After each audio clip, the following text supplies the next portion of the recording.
1.com for details. All right, we are here at the Thunder Trio in Green Bay. We're in our Airstream studio. If we look to our right, we see Lambeau, where the draft was last night, where the aforementioned Travis Hunter went number 2 overall, which we all expected, but he went number 2 overall to the Jacksonville Jaguars, which was a wild trade. There was another big trade between Atlanta and the Rams, which we're going to get to in a second, but do want to quickly mention NBA last night. Interesting games. The Knicks are now up 2-1, 118-116 victory over the Pistons. Oklahoma City was down 29 points in this game to Memphis and still came back and won. Ja got hurt, and the Clippers blow out the Denver Nuggets last night, 117-83. They are up 2-1 in this series. Quick NBA takeaway from last night before we get back into the draft here. Good playoff debut for the Intuit Dome, right? The guys out there at the LA Clippers, Steve Ballmer, his billion-dollar playpen, they did a hell of a job. Billion-dollar playpen. I love that. Yeah, billion-dollar playpen. Listen, they did a hell of a job in terms of being able to set the tone for that team. And, yeah, I thought it was impressive what you got from the Big Four for the Clippers. I mean, you got a total of 80 points from Zubats, Kawhi Leonard, Norm Powell, and James Harden. But even more impressive is them getting 31 points off the bench. Yeah. I mean, Nicholas Batum has had a resurgence as being somebody that's reliable and can play significant minutes in the postseason. So the depth overall for the L.A. Clippers, something to keep an eye on when we start thinking about teams that can match up with the Oklahoma City Thunder to come out of the West. Because OKC is going to be there, right? OKC is deep. To be able to pull off the second biggest half rally in NBA history, overcoming that 26-point halftime deficit, nothing is getting in their way. I was surprised they even went down that much, given the way we've seen this series play out with OKC, but it didn't matter. OKC is deep, so deep. Put the Grizzlies to sleep. I'm telling you. Sportsman live from Green Bay, where we have a bus with our pictures on it for coverage of the NFL Draft, brought to you by ZipRecruiter, GNC, and American Family Insurance. All right, so the big trade we've been discussing, the Cleveland Browns now have 2 picks next year. They get Mason Graham. They have 33 and 36 tonight. They still could be in the mix for Shedeur Sanders. That is the biggest storyline going on, is where does Shedeur go? No doubt. But there was another big trade involving next year's draft, and that was between the Falcons and the Rams. And the Rams traded out of the first round. They still have a second round. They get a second-round pick, and they get next year's first from Atlanta. While we all like Michael Penix Jr., Atlanta's kind of a mystery team as to how they're going to do. So 2 things can be true. CeCe can love the idea of them getting James Pierce Jr. out of Tennessee to improve their pass rush, but I could also love the idea of how smart the LA Rams are. Yes. The LA Rams are so smart in the way that they're operating right now because they have a franchise quarterback in Matthew Stafford. They don't know how long he's going to be there. They know that next year is the QB draft, and simultaneously they have to win now. Stockpile picks in this year's draft. Check. Position yourself next year to get a quarterback if you need, right, or if you want. Even if Stafford's after this year's like, all right, I'm going to have 1 more year. They have 2 first-rounders next year. Cleveland, obviously. But the Rams are going to be the untold story, Smalls. And I know this pains you as an anti-Rams person. The Rams, I thought, were brilliant in their approach last night. I am an anti-Rams person, and even I can tell you how smart they're acting, which should tell you a lot. I know, CeCe, you love the fit for the Falcons. I know you love the player. Mm-hmm. I'm really surprised that they would give up a first-rounder to go in the back half of the draft and get somebody. I know it's an area of need, and I know it's a talent.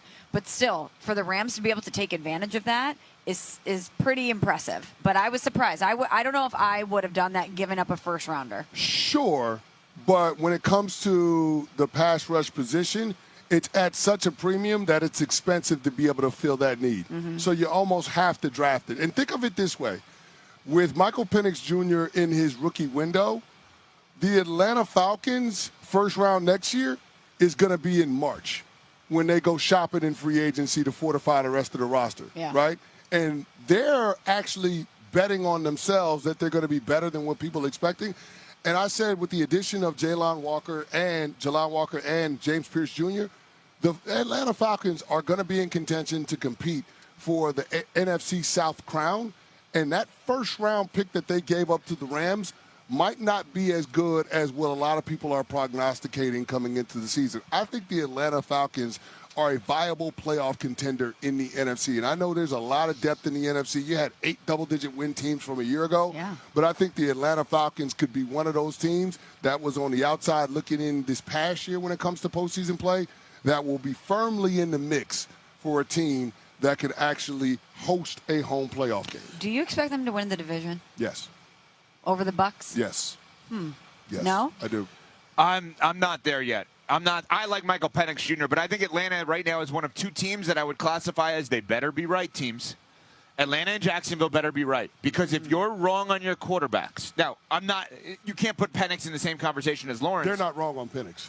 Well, that's what I'm saying. They're not wrong. I've seen enough in 3 games to say they're not wrong. Yeah, I think he's going to be good. Lawrence should be great. Trevor Lawrence should be a top 5 quarterback in this because Jahad Campbell was drafted 31st overall when the Eagles traded up, got on the stage and did the EAGLES, did Correct. the perfect chant. Correct. Yeah. Is this a knock on Golden that he doesn't know all the chants, that he should have had the chants ready to go just in case with the Go Pack Go? Yeah, I think he should have been prepared for it. Got to be a chant guy. Yeah, you got to know. First of all, you got to know as you're sliding down the draft board the possible places that you could land, right? And then learn the chants. About it. And then Learn just the know chants the and trends. Have some awareness, especially with the draft being in that city. All right, ladies and gentlemen, breaking news. Chris Canty, 11-year NFL vet, Super Bowl champion, big-time radio and TV star, on a bus, says players need to have chant awareness for drafts. Yes. Chant awareness. Especially when you're drafted to the team in the city where the draft is taking place. Excellent point. That's a good point. All college potential draftees for next year,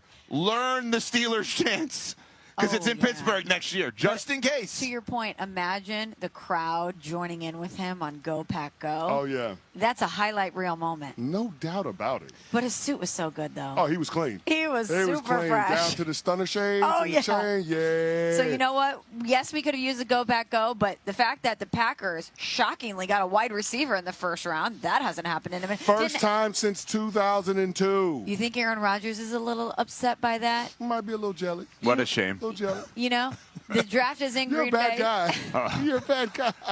There were a lot of conversations. There was a lot of former players and coaches ran through here yesterday. We had a lot of conversations. Anyway. But for somebody who was upset that they used a pick on Jordan Love and didn't get him a weapon, now Jordan Love gets a weapon when the draft is in Green Bay. I'm just saying, I'm sure Aaron Rodgers was not pleased with that. Okay, so let's go through this for a second. So the Giants at 3 take Abdul Carter. Okay, so he's off the board. You're very happy at that. On Sports ESPN, we have our live reactions to that when it happened. All of a sudden, Shefty, who just had a killer night as always, Shefty reports that the Giants are moving back up into the draft. They're trading with Houston. They're getting into number 25 in the draft, and they're doing it for a quarterback. Walk us through, because we were all back in our hotels at that point, getting ready for the show. Walk us through, CC, as a former Giant, your emotions at that point. Well, I wasn't sure whether or not the Giants were drafting Jackson Dart for this regime or for the next one. And that's a lot of draft capital to give up in order to move back in for a developmental quarterback prospect. Because if all goes according to plan, we're not going to see Jackson Dart this season.